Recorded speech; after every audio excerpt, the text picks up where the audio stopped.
بسم اللہ الرحمن الرحیم۔ السلام علیکم اسٹوڈنٹس، آج کا ہمارا لیکچر نمبر 14 ہے اور صفحہ نمبر 16 آئیے دیکھتے ہیں۔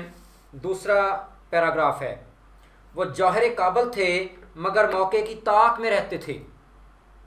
جوہر کابل ہونا بہت زیادہ قابلیت کا مالک ہونا، موقع کی طاق میں تھے یعنی ہمیشہ مناسب وقت کا انتظار کرتے تھے۔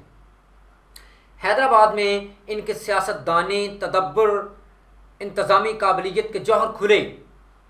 سیاست دانی، تدبر کہتے ہیں عقل کو، فہم کو، انتظامی قابلیت کے جوہر کھلے۔ ان کا ذہن ایسا رسا کہتے ہیں معاملے کی تہ تک پہنچنا۔ ان کی طبیعت ایسی حاضر کہ ایسے حاضر دماغ تھے۔ ان کے اوسان ایسے بجا، اوسان کہتے ہیں انسان کے سوچنے سمجھنے کی صلاحیتوں کو، اور وہ ہمیشہ حاضر دماغ تھے۔ سوچنے سمجھنے کی صلاحیت ہمیشہ ان کی بہت مناسب تھی۔ ایسے بجا اور معاملات اور واقعات پر ایسا عبور تھا کہ بڑے بڑے پیچیدہ معاملات کو باتوں میں سلجھا دیتے تھے، کہ کوئی کیسا بھی پیچیدہ معاملہ کیوں نہ ہو ان کو وہ نہایت عمدگی کے ساتھ حل کر دیتے تھے۔ وہ اگر ٹرکی یا کسی اور سلطنت کے فارن منسٹر ہوتے تو یقیناً دنیا میں بڑا نام پیدا کرتے۔ بڑے بڑے مدبر ان کا لوہا مان گئے کہ بہت بڑے قابل لوگ جو ان کے عہد کے تھے وہ بھی آپ کی قابلیت کے معترف تھے۔ اس میں ہم نے جو پچھلا پیراگراف پڑھا ہے اس میں ایک چیز نظر آتی ہے کہ نواب محسن ملک جو تھے وہ جہاں اصول پسند تھے، محنتی تھے، اسی کے ساتھ ساتھ ان کے اندر آپ کہہ لیں کہ بے جا فخر اور غرور نہ تھا۔ وہ نہایت عاجز قسم کی طبیعت کے مالک شخص تھے۔ اسی طرح وہ افلاطون نے کہا ہے نا کہ انسان کا فخر اس میں ہے کہ وہ فخر نہ کرے، باوجود بڑا ہونے کے خود کو عاجز خیال کرے۔ اور یہی خوبی جو ہے نواب محسن ملک میں بہت عمدگی کے ساتھ پائی جاتی تھی، اور اسی خوبی کی وجہ سے ہی تو وہ اپنے آپ کو لوگوں میں معتبر اور مترف اپنے آپ کو منوا لیتے تھے۔ اور ایک اور جگہ ایک اور مدبر نے یہ بات کہی کہ ہوشیاری اس چیز کا نام ہے کہ انسان اپنے تجربے کو محفوظ رکھے اور پھر اس کے مطابق کام کرے، اور اسی طرح کا معاملہ نواب محسن ملک بھی کرتے رہے۔ یوں تو انفرادی اور اجتماعی حیثیت سے نواب صاحب مرحوم کے احسانات حیدرآباد اور اہل حیدرآباد پر بے شمار تھے، لیکن ریاست کے نظم و نسق میں چند چیزیں خاص ان کی یادگار ہیں۔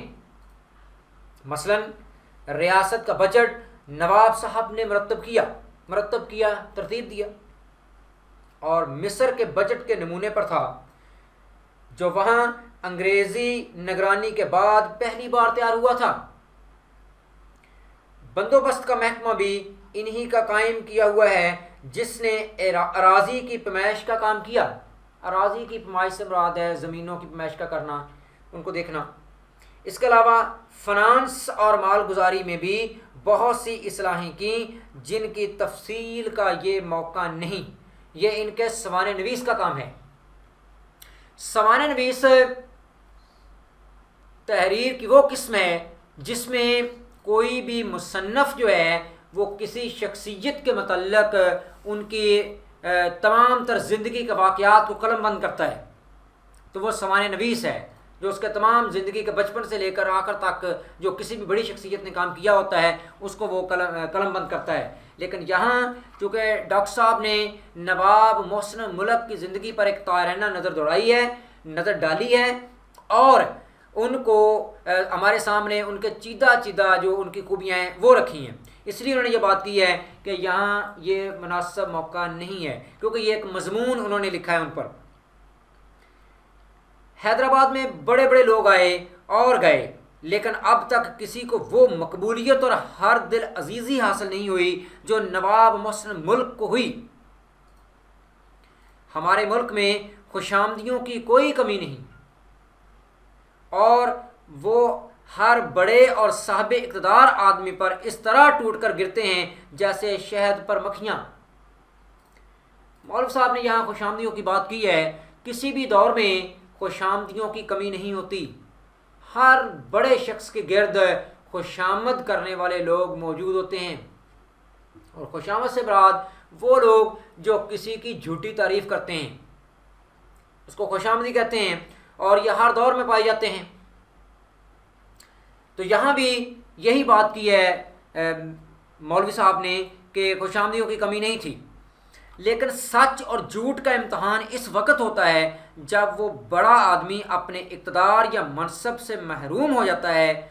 نواب محسن ملک کے رخصت کے وقت حیدرآباد میں کوحرام مچ گیا تھا۔ جی اس کو ذرا ہم سمجھ لیتے ہیں۔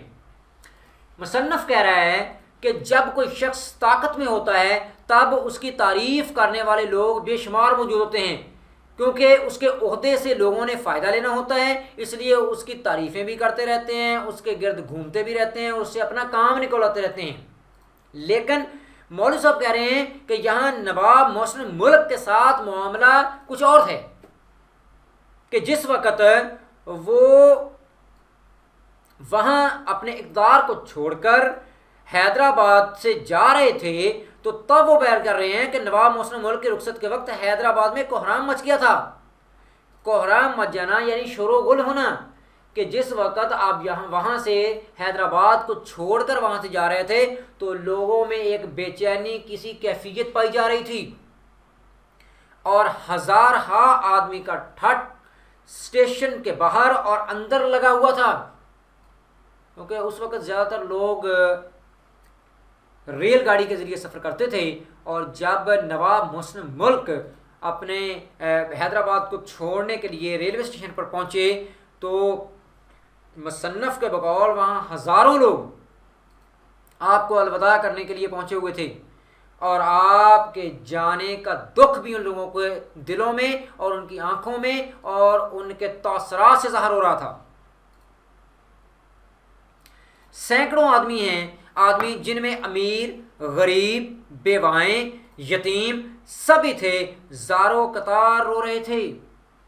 یعنی یہاں اگر ہم اس ایک سطر پر غور کریں کہ اس میں مصنف نے کس کس طبقہ معاشرے کے کس کس طبقے کے لوگوں کا ذکر کیا ہے، تو وہ ذرا ہم دیکھتے ہیں کہ امیر، غریب، بیوائیں، یتیم سب ہر طبقے کے لوگ وہاں موجود تھے۔ اس کا مطلب ہے کہ نواب محسن ملک کا تعلق نہ صرف اس وقت کے امراء کے ساتھ تھا یا وہ لوگ جو اقتدار کے مالک تھے ان کے ساتھ تعلق تھا، بلکہ یہاں یہ نظر آ رہا ہے کہ آپ یہاں امیروں کے ساتھ بہت زیادہ آپ کے تعلقات تھے، غریبوں کے ساتھ، بیواؤں کے ساتھ، یتیموں کے ساتھ کے بھی آپ کے تعلقات اسی طرح کے ہی تھے۔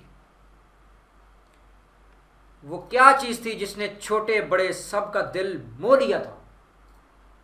دل مو لینا یعنی دل جیت لینا۔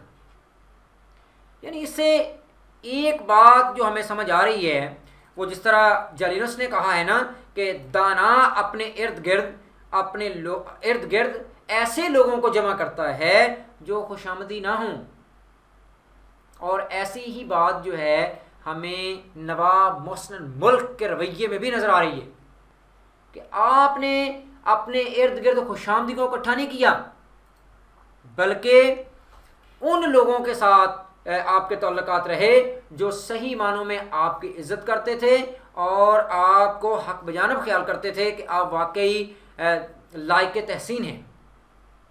اور یہی وجہ ہے کہ جب آپ حیدرآباد دکن کو چھوڑ کر جا رہے تھے تو یہ لوگ آپ کا ساتھ دینے کے لیے، آپ کو رخصت کرنے کے لیے حیدرآباد دکن کے اسٹیشن پر پہنچے۔ جس زمانے میں نواب صاحب پیدا ہوئے اور ہوش سنبھالا، مسلمانوں میں مذہبی جذبہ بہت بڑا ہوا تھا۔ اس کے متعدد اسباب تھے، متعدد تعداد میں یعنی کچھ ہونا۔